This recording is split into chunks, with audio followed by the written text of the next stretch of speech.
O bakit niyo po nirereklamo niyo, ma'am, yung... So, bali yun nga po, ma'am, yung naging reklamo ko po kasi doon is yung meron, nung way back 2017 po, naging karelasyon ko po siya.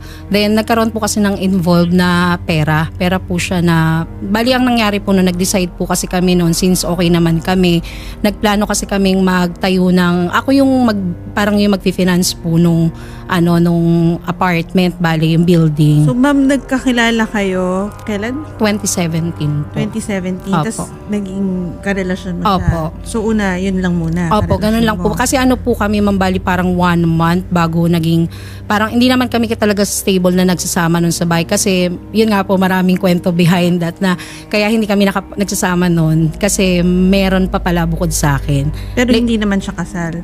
Yun nga din po, nung unang tinanong ko po kasi siya noon, ang sabi niya nun sa akin is, anal. Tapos parang pag every time na tinatanong ko siya before,